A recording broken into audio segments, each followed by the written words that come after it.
News cabinet sub committee భేటీ అయితే కొనసాగుతోంది. Deputy CM Bhatti Vikramarka అధ్యక్షతన సెక్రటేరియట్ లో సబ్ కమిటీ సమావేశమైంది. రైతు భరోసాపై నేతలు చర్చిస్తున్నారు. అయితే సంక్రాంతికి రైతు భరోసా ఇస్తామని ప్రకటించిన నేపథ్యంలో సబ్ కమిటీ నివేదిక కొలిక్కి తెచ్చే అవకాశాలైతే కనిపిస్తున్నాయి. వచ్చే ఏడాది సంక్రాంతికి రైతు భరోసా పథకం కింద రైతుల ఖాతాల్లో డబ్బులు జమ చేస్తామని సీఎం రేవంత్ రెడ్డి మంత్రులు ఇప్పటికే పలుసార్లు చెప్పారు. దీంతో రైతు భరోసా పథకానికి నిధుల సమీకరణపై ఆర్థిక శాఖ దృష్టి సారిస్తోంది. అర్హులైన రైతులను గుర్తించేందుకు త్వరలో కొత్త మార్గదర్శకాలు విడుదల చేయనున్నట్లుగా తెలుస్తోంది.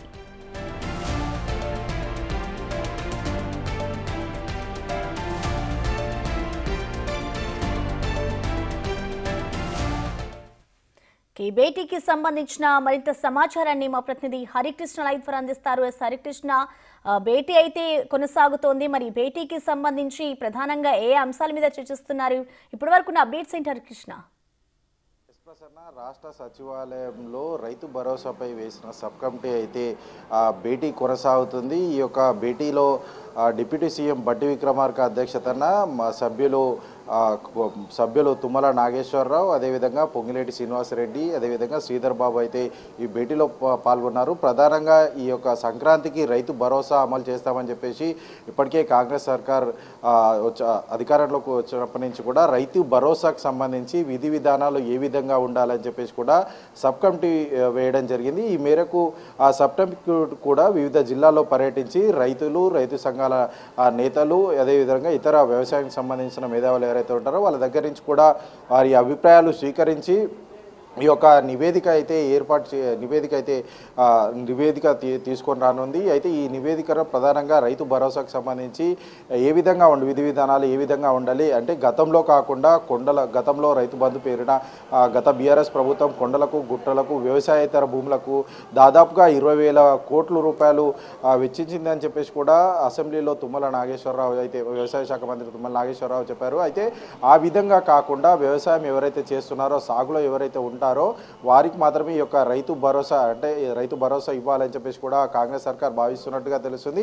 ఇప్పటికే ఈ యొక్క రైతు భరోసాకు సంబంధించి సబ్ కమిటీ అయితే వివిధ జిల్లాలో పర్యటించి అటు రైతులు, రైతు సంఘాల నేతలు, మేధావుల నుంచి అయితే అభిప్రాయాలు తీసుకోవడం జరిగింది. అంతేకాకుండా అసెంబ్లీలో రైతు భరోసాపై శాసనసభ్యుల మధ్యలో చర్చ కూడా జరపడం జరిగింది. వీరందరి అభిప్రాయాలు స్వీకరించిన తర్వాత ఈ యొక్క నివేదిక అనేది ఈరోజు కొలిక్కి వచ్చే అవకాశం అయితే కనిపిస్తుంది. అయితే రేపు అంటే డిసెంబర్ 30న క్యాబినెట్ కౌన్సిల్ భేటీ ఉంటే ఆ యొక్క భేటీలో అయితే ఈ యొక్క నివేదిక ప్రవేశపెడదామని చెప్పేసి కూడా భావించడం జరిగింది. అయితే మన్మోహన్ సింగ్ యొక్క సంతాప దినాల్లో భాగంగా క్యాబినెట్ కౌన్సిల్ భేటీ అంటే పోస్ట్ పోన్ అవ్వడం జరిగింది. అయితే ఈరోజు యొక్క ఏదైతే రైతు భరోసాకు సంబంధించి ఈ యొక్క క్యాబినెట్ సబ్ కమిటీ భేటీ అయిందో ఇదొక కీలక ఆవశ్యకతను సంచరించుకుంది. ఎందుకంటే గతంలో ఎవరైతే రైతు బంధు పేరిట గత బీఆర్ఎస్ ప్రభుత్వం వ్యవసాయ రైతు భూములకు కూడా దాదాపుగా 20,000 కోట్లు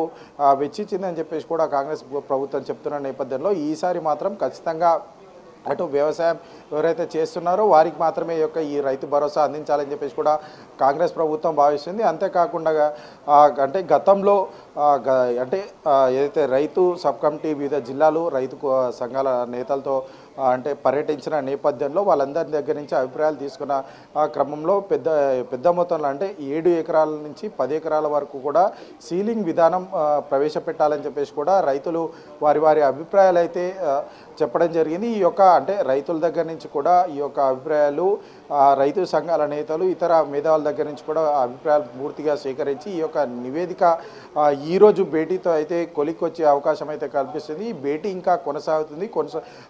ఈ భేటీ పూర్తయిన తర్వాత ఈ రైతు భరోసాకు సంబంధించి విధి విధానాలు అంటే శాటిలైట్ సాయంతో సాంకేతిక పరిజ్ఞానం ఉపయోగించి ఎవరైతే సాగు చేస్తున్నారో ఆ సాగుకు సంబంధించి కూడా ఈ యొక్క అంటే సాగుకు సంబంధించి కూడా విధానం ఈ యొక్క రైతు నివేదిక అంటే భేటీకి సంబంధించిన నివేదికలో ఉండాలని చెప్పేసి కూడా వారు భావించి ఈ యొక్క నివేదిక అయితే ఈరోజు భేటీ తర్వాత అయితే కొలిక్కి రానుంది. ఈ యొక్క విధి విధానాలు పూర్తిగా ఖరారు చేసి ఈ యొక్క సబ్ కమిటీలో అయితే ప్రవేశపెట్టే అవకాశం అయితే కనిపిస్తుంది. ఇంకా భేటీ కొనసాగుతుంది.